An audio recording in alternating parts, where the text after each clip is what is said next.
네, 이번엔 예고해드린 대로 김기홍 국민의힘 대변인 스튜디오 모셨습니다. 어서 오세요. 안녕하세요.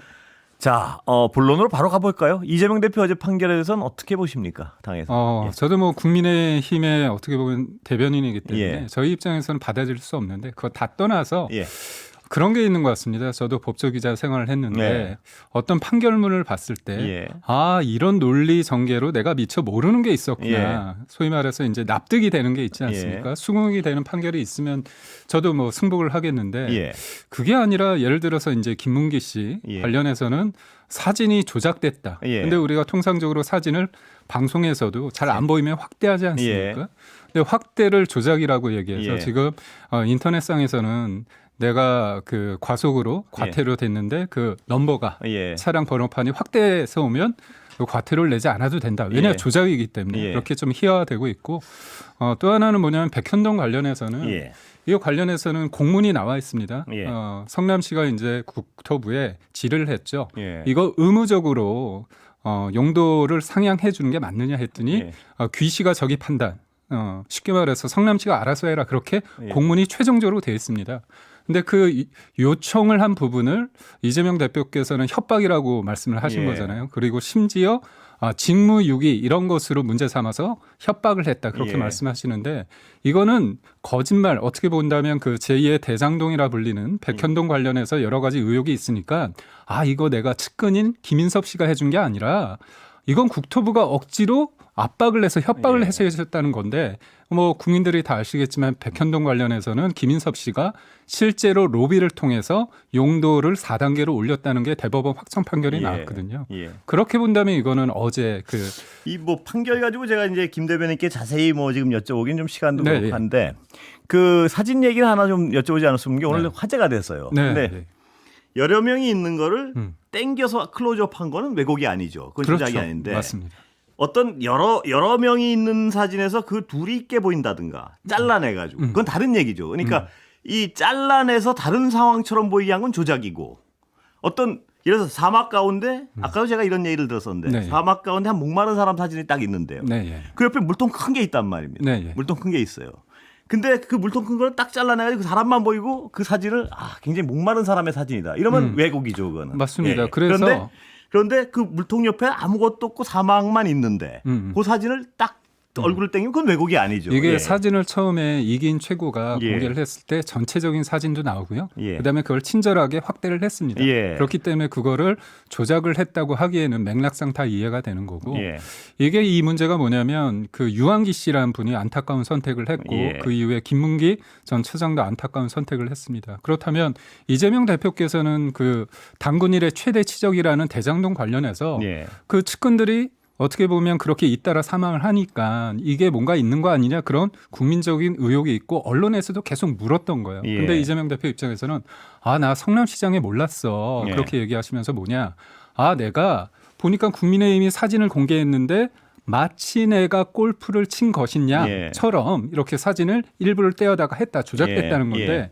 이 맥락은 1심과 같이 나는 이 사람과 골프도 안 쳤어. 이런 맥락으로 받아들이는 게 통상적이다. 저는. 예, 이게 또 뭐 법적 해석 부분을 너무 자세히 들어가면 제가 네, 예, 그렇습니다. 근데 제가 하나 이제 원론적으로 좀 여쭤보고 싶은 거는 지금 김 대변인처럼 어떤 이러이러한 판결은 비판할 수 있다고 봅니다. 네. 예를 들어서 이런 부분은 이해가 안 된다든가. 근데 제가 좀 의문을 갖는 건 지도부에서 그 판결 내용을 비판하는 것이 아니고 무슨 법 연구에다 이 사법부 자체를 공격하는 이건 바람직하지 않지 않습니까? 어떻게 맞습니다. 보십니까? 예. 저는 제가 말씀드린 것처럼 예. 어떻게 보면 판결의 내용은 예. 의견을 표출할 수 그렇습니다. 있죠. 그건 비판할 수 그렇지만 있습니다. 예. 콕 집어서 이 사람들이 어떤 성향이 있다. 저도 예. 그거는 저는 뭐 그 부분에 대해서는 그렇게 동의는 네. 안 합니다. 예. 다만인데 예. 뭐냐면 우리가 어떤 가능성과 확률의 부분이 있지 않습니까? 예.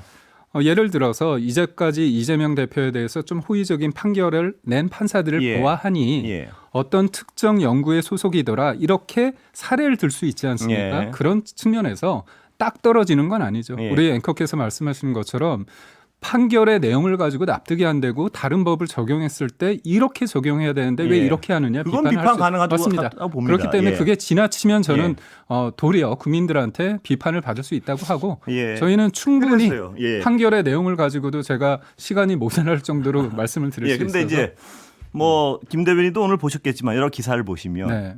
뭐 우리 법 명구에 그러니까 이 한마디 내지르는 어떤 그 단어들이 전부 판사 개인에 대한 신뢰 뭐 이걸 공격한단 말이에요. 그거 굉장히 또 위험한 것 같아서 제가 보면 뭐냐면 특히나 이게 일반인들이 그러는 거야 이제 뭐 자기가 지지하는 사람이 아닌 사람이 그렇게 섭섭해서 그렇다 치는데 공당의 국회의원이나 대표 이런 분들이 사법부 자체를 막 의심하는 듯이 그 내용도 없이 아까 말씀 내용을 비판하면 괜찮은데 내용도 없이 막 그런 말을 던지면 이 사회에 과연 도움이 되고 이게 이래도 되는 건가 하는 어떤 그런 불안감이 있어 제가 여쭤보는 그러니까 겁니다. 예. 일종의 이제 이재명 대표 관련해 가지고 예. 오늘 일부 언론에서 나왔지만 4번의 어떤 고비를 넘겼다. 예. 첫 번째 고비가 뭐냐면 사실상 2018년도에 본인이 친형에 대해서 정신병원에 대해서 강제 예. 입원 조치하라고 한 부분에 대해서 논란이 되지 않았습니까? 예. 뭐 본인은 그런 적 없다고 해서 허위사실 공표죄가 됐는데 예. 그때 우리가 뒤늦게 알다 보니까 예. 그때 권순일 판사가 예. 뭔가 재판 거래를 했다는 어떤 의혹이 제기됐고 예. 또 하나는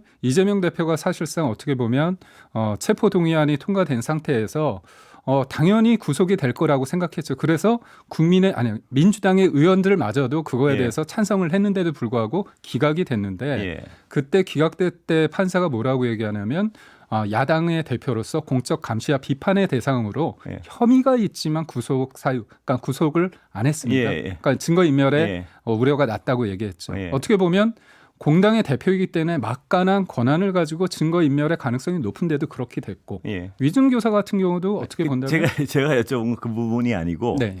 오늘 이제 어제 이재명 대표의 고법 판결이 났을 때 네. 그저께까지 어떤 판결이 나오면 너 받아들여 이렇게 얘기하는 공당의 대표가 오늘 와서 갑자기 어떤 앞뒤 그 판결에 대한 논리도 없이 그냥 우리 법 연구회 출신이고 편향된 좌편향 판사의 이상한 판결 이런 것이 과연 우리나라의 어떤 사법 질서를 위해서 그래도 되는가와 그게 바람직한가 뭐 이런 어떤 근원적 의문을 좀 여쭤보는 그래서 겁니다. 제가 지금 예. 일련의 이 판결들을 예, 말씀을 드렸는데 이렇게 보니까 이 우리법 출신들이 좀 있더라. 그렇기 때문에 우리법 연구회 출신들이 좀 편향적이지 않을까. 그러니까 예를 들어서 그냥 우리가 제가 앞서 말씀드린 것처럼 그런 사례 없이 그냥 우리법은 문제가 이게 아니지 않습니까? 지금 말씀드린 게. 그러니까 이런 사례를 통해서 봤을 때 왜 유독 어떻게 보면 그런 사람들이 왜 이렇게 이재명 대표에겐 조금 유리한 판결들을 많이 할까? 그러니까 우리법 연구회나 아니면 국제인권법 관련해서 전체 어떤 판사 중에서 한 5에서 10%인데 유독 그분들이 맡았을 때 그런 이재명 대표한테 좀 유리한 판결이 많이 나오다 보니까 저희가 그걸 문제 제기하는데요. 물론 뭐 왜 문제 제기하는지는 이제 공격하기 위해서 그렇게 하는 건 이해하는데 네. 그게 어떤 단체에 속해 있는 것만 가지고 아까도 저는 분명히 판결에 대해서 비판하는 건 그럴 수 있다고 네. 봅니다. 뭐 그래야 되고 판사가 신도 아니고요. 그런데 공당의 대표나 공당의 국회의원들이 과거에 이런 일이 있었다고 해서 거기 소속된 다른 사람이 어떤 판결을 3인이나 전원일치로 판결을 했는데 그걸 가지고 과거에 이런 일이 있었으니까 니들이 한 건 못 믿어라고 얘기하면 사법부를 보는 국민들은 말입니다. 누굴 믿고 판결을 받고 이런 사안은 좀 없었으면 해요. 제가 네. 여쭤보는 건 공당의 국회의원이나 대변인 대표 이런 분들은 적어도 사법부 판단이 나오면 아까 말씀하신 조목조목 이런 부분은 정말 이상하다. 이 말씀까지는 저는 할 수 있고 네. 해도 된다고 봅니다. 그런데 오늘 기사를 한번 들어가서 검색해 보시면 전부 그런 거예요. 무슨 좌편향 판사들의 뭐. 근데 그건 바람직하지 않느냐. 그 질문을 처음부터 계속 그게 가장 네. 근원적인 질문이라서요. 예. 그러니까 저도 이제 다시 말씀드릴 수밖에 없는 게 뭐냐면 그냥 우리가 지레 짐작해서 추측으로 뭔가 짠 거 아니냐. 이재명 대표는 사실 본인이 체포 동의안 관련해 가지고 최근에 유튜브에 나와서 그런 말씀하셨잖아요. 네. 검찰과 짠 듯하다. 그렇지만 어떤 증거가 아니고 추측이다 이렇게 말씀을 하셨습니다. 네. 근데 저희가 그냥 지레 짐작으로 말씀드린 게 아니라 그런 여러 가지의 판결들을 통계적으로 보니 일반적인 것보다는 우리법 연구회 출신들이 좀 이재명 대표에게 그렇게 하더라. 예. 그런 일련의 상황 속에서 저희가 비판하고요. 예. 저는 앵커께서 말씀하신 것처럼 어떤 결정에 대해서 저희는 이거에 대해 최종 판단은 아니기 때문에 예. 이견은 제시하되 말씀처럼 어떤 개인에 대한 어떤 비판은 좀 자제하는 게 낫다 봅니다. 자, 판결 나왔는데 어떻게 보십니까? 지금 이제 이 주요 공격 포인트 중에 하나가 사법 리스크 아니었습니까? 네. 근데 일단 고법 판결이 나왔습니다. 국민의힘 입장에서 어떻습니까? 앞으로 이 사안에 대해서. 그리고 대법 판결이 나올 가능성이 좀 현실적으로 네. 줄어들었고요. 예. 아니 그 근데 선거 전에. 예. 이게 좀 재밌는 게 있는데요. 예. 뭐냐면 이게 만약에 벌금 70만 원이다 80만 원이다 하면 형량에 대해서 다툴 수 있는데 예. 이재명 대표가 사실 이번에 무죄가 나와서 이재명 대표는 상고를 못 합니다. 예. 그래서 상고를 할 수 있는 건 검찰인데 예. 검찰이 했습니다. 예. 원래는 통상적으로 서로 이재명 대표 측과 검찰이 서로 상고를 하면 예. 상고장을 제출할 때 7일을 이재명 대표가 고민할 수 있고 예. 그다음에 상고 이유서를 쓸 때는 20일을 할 수 있습니다. 근데 27일 동안에 예. 이재명 대표가 고민할 그 시간이 없어졌어요. 예. 그래서 저희가 빨리 이제 판결이 나올 수 있다. 판결이 이거. 나오고 예. 이 판결이 뭐냐면 고법에 예. 만약에 지금 대법원이 볼 때 이거는 사실심이 아니라 법률심이기 예. 때문에 이거에 대한 어떤 법 적용이 문제라고 한다면 예를 들어서 유죄 취지로 파기환송할 수 있습니다. 그러면 국민들은 뭐냐면 이게 유죄의 가능성이 크다고 판단할 수 있고 예. 또 하나는 파기환송 말고 대법원이 자기 스스로 자판할 수 있습니다. 예. 이거는 진짜 문제가 있다. 그러면 스스로 판단하기 예. 때문에 최종 결과도 나올 수 있다. 그러니까 이 조기 대선이 만약에 이루어지더라도 그렇죠. 이 대법원 판결이 나올 수 있다. 네. 예. 그리고 이재명 대표는 그때까지 안전하지 않다. 이런 말. 그러니까 예. 저는 예. 조희대 대법관이 다 줄기차게 얘기한 게 633 원칙을 지키라고 예. 했잖아요. 그렇다면 본인이 3개월을 하는데 예. 통상적으로 3개월인데 아까 말씀드린 것처럼 상고장하고 상고 이유서가 27일이란 말이죠. 예. 근데 이재명 대표가 그거에 대한 할 수 있는 기간이 없어졌어요. 예. 그럼 2달 안에 할 수 있다는 거 아닙니까? 예. 그렇다면 충분히 나오는 거죠. 예. 빠듯하겠군요. 만약에 아주 일사천리로. 근데 저는 예. 이게 1심하고 2심이 증거 채택하는 게 같습니다. 예. 그렇기 때문에 이거는 사실 어떻게 어떤 상황에 대해서 증거에 대해서 어떻게 그거를 바라보느냐, 예. 그거를 어떻게 설명하느냐 그 부분이기 때문에 어렵지는 않다고 봅니다. 예. 그러니까 대법원이 최대한 빨리 판단을 하고 네. 만약 그렇다면. 근데 저는 예. 이재명 대표는 무죄를 확신하시잖아요. 예. 그렇다면 조기 대선 국면에 갔을 때 깔끔하게 예. 내가 당당한데 최종 결과 나오고 거기에서 확실하게 사법 리스크고 너희 국민의힘 날 이렇게 괴롭혔어? 예. 너희는 응징다야. 그러면 완전히 자기가 대통령이 될 수 예. 있지 않습니까? 저는 그거가 이재명 대표가 음. 재판 일정을 마음대로 조정할 수 있는 건 아니죠. 없죠. 예. 그러니까 제가 말한다면 예. 그러니까 그런 건 말씀하실 수 있죠. 나의 어떤 재판 사법 리스크 예. 때문에 진보나 보수 쪽에서 봤을 때 여러 가지 옥신각신하고 예. 무엇보다 또 그게 있잖아요. 본인이 이제 대통령이 만약 된다면 재판을 중지할 수 있다는 헌법 84조에 대해서 본인이 얘기를 했잖아요. 예. 다수설로. 근데 그거는 이재명 대표의 생각이고 예. 이거는 소추 기소만이 중지되지 원래 가지고 있던 재판은 진행된다는 의견도 다분하기 때문에 예. 많기 때문에 그거에 대한 논란이 있을 수 있으니까 예. 그렇다면 깔끔하게 내가 대법원 관련해서 지금 2심 무죄인데 확실히 빨리 내라. 그럼 깔끔하지 아주. 예. 저희도 할 말이 없죠. 예. 이재명 대표가 무슨 대법원한테 빨리 내라 마라 할 입장은 아니. 근데 헌재 지금 빨리 내라고 파면시키라고 말씀하시는데 뭐. 헌재 판결은 빨리 나와야 되죠.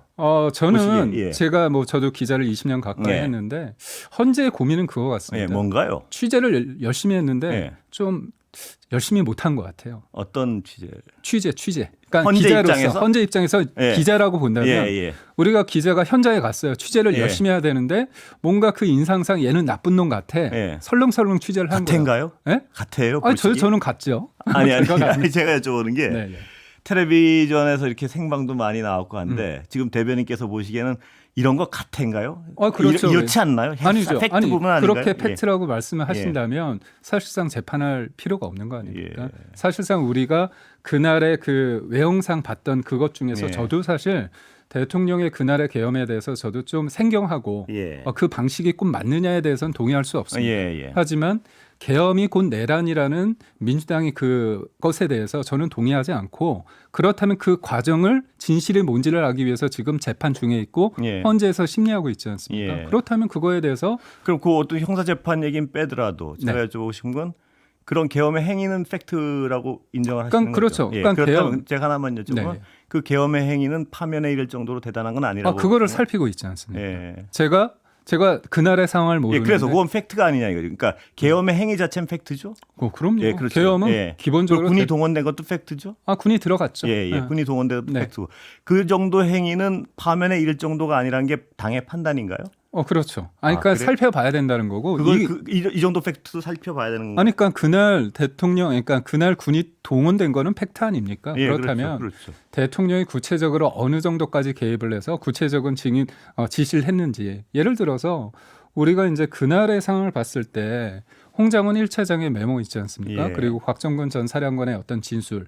12월 6일 날 그때는 많은 사람들이 대통령이 뭔가 다 지시를 했구나 그렇게 예. 생각을 했는데 홍장원 1차장이 대통령한테 전화 받아서 뭔가 이렇게 대통령 전화 말고 누구죠? 그 방첩사령관 전화 받아서 막 썼다고 했을 때 예. 그때 그리고 대통령 전화고 했을 때 왼손으로 공간에서 공투에서 휘갈겨 썼다고 하지 않았습니까? 근데 알고 보니까 어디에서 썼습니까? 사무실에서 썼잖아요. 예. 근데 우리 앵커님도 봤지만 그 추운 날 겨울에서 밖에서 썼는지 안에서 썼는지 그걸 구분 못한다. 예. 그리고 무엇보다도 보면 본인의 그러니까 그런 원본에 대해서 예. 왜 그걸 파기하죠. 그러니까 예. 그런 여러 가지 것들이 처음에는 그럴싸하게 들렸죠. 그렇지만 하나하나 땄을 때 그게 아구가 안 맞는 게 있지 않습니까? 이 어떤 세세한 팩트에 대해서 제가 대변인과 어떤 자세히 얘기를 나누는 뭐냐면 홍장원 차장의 하나의 증언으로 이게 지금 재판이 진행되는 건 아니지 맞습니다. 않습니까? 예, 맞습니다. 그러니까 전반적인 상황을 국민들은 어떻게 봤고 우리 전체가 어떻게 봤느냐 이런 사실에 네. 대해서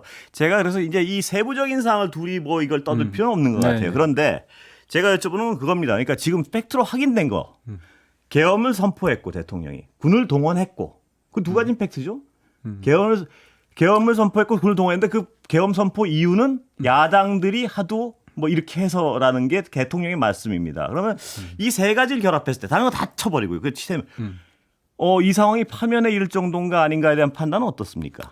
저는 더 들여다봐야 된다고 봅니다. 이 사안이 있어도요. 그러니까 그럼요. 야당이 말을 안 들어서 대통령이 군을 동원해서 계엄을 해도 들여다봐야 될 사안인가요? 야당이 예. 말을 안 들어서 예. 그렇게 표현하는 것보다는 어떻게 정확히 보면 대통령의 표현은 뭐였죠? 제가 끊임없는 예. 어떻게 보면 줄탄핵. 사실상 예. 이거는 예. 잘 보시면 지금 30번째 탄핵을 했습니다. 예. 탄핵이라는 건 권한이죠. 예. 그렇지만 권한에 대해서 자제나 절제를 못하고 수적 우위에 대해서 하면 그건 사실상 폭력입니다.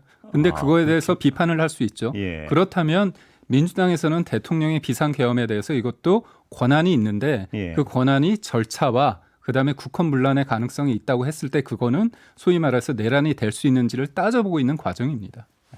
그치. 그분 제가 잘 이해가 안 돼서 그런데 네.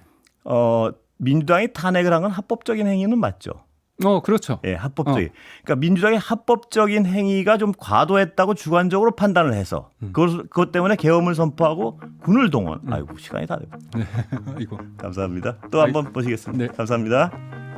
여기까지 김기흥 국민의힘 대변인이었습니다. 고맙습니다. 고맙습니다.